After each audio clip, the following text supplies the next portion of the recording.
Assalamualaikum warahmatullahi wabarakatuh. Halo teman-teman, berjumpa lagi bersama saya Yede Herliza dengan NIM C1C021189. Pada pertemuan kali ini saya akan membahas materi mengenai perpajakan dengan judul Surat Ketetapan Pajak dan Surat Tagihan Pajak. Disusun oleh saya sendiri. Di sini ada beberapa rumusan masalah yang saya masukkan. Yang pertama yaitu apa fungsi SKP, jenis-jenis SKP, fungsi STP, alasan diterbitnya STP, kemudian bagaimana sanksi administrasi dari STP tersebut. Oke, next. Apa itu SKP? Teman-teman ada yang tahu apa SKP? Saya memberikan definisi. SKP merupakan surat keterangan yang berupa surat ketetapan pajak kurang bayar. SKP KBT, surat ketetapan pajak kurang bayar tambahan.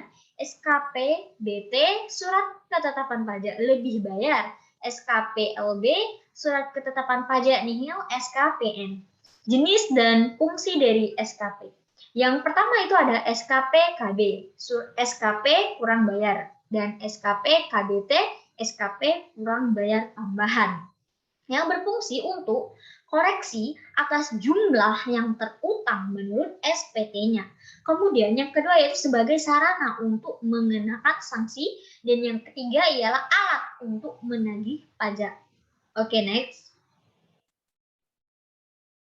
Kemudian yang kedua itu ada SKP LB yang merupakan SKP lebih bayar, digunakan sebagai sarana untuk mengembalikan kelebihan pembayaran pajak.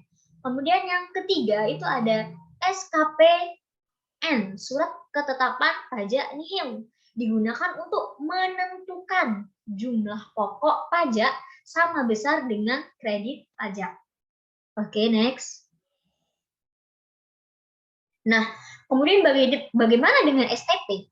Nah, STP sendiri ialah surat untuk melakukan tagihan pajak atau sanksi administrasi berupa bunga ataupun denda.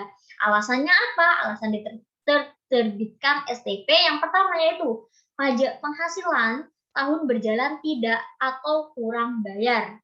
Kemudian yang kedua, dari penelitian SPT terdapat kekurangan karena salah tulis atau salah hitung. Dan yang ketiga ialah saat wajib pajak dikenakan sanksi administrasi berupa denda ataupun bunga, dan yang terakhir yaitu adalah pengusaha yang dikenakan pajak tetapi tidak melapor untuk dikukuhkan, maka wajib diterbitkannya STP. Oke, next. Nah, apa sanksinya? Apa sanksi dari administrasi STP tersebut? Ada beberapa sanksi. Yang pertama yaitu jumlah kekurangan pajak terutang dalam STP ditambah sanksi. Kemudian yang kedua yaitu administrasi berupa bunga sebesar 2% per bulan, maksimal 24 bulan, dihitung sejak saat terhutang pajak. Kemudian sanksi yang ketiga, terhadap PKP dikenakan sanksi administrasi berupa bunga sebesar 2% dari dasar pengenaan pajak. Dan yang keempat yaitu STP diterbitkan terhadap wajib pajak yang dikenakan sanksi administrasi berupa denda atau bunga, maka tidak lagi dikenakan sanksi karena tidak ada bunga berbunga. Kemudian yang kelima, sanksi administrasinya berupa STP mempunyai kekuatan hukum yang sama dengan SKP, sehingga dalam penagihannya dapat juga dilakukan dengan surat paksa. Oke, lanjut.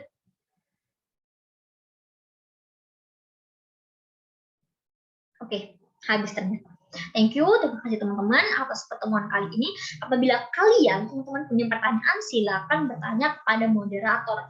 Tetapi pertanyaannya tidak boleh terlepas dari materi yang saya sampaikan. Sekian, terima kasih. Wassalamualaikum warahmatullahi wabarakatuh.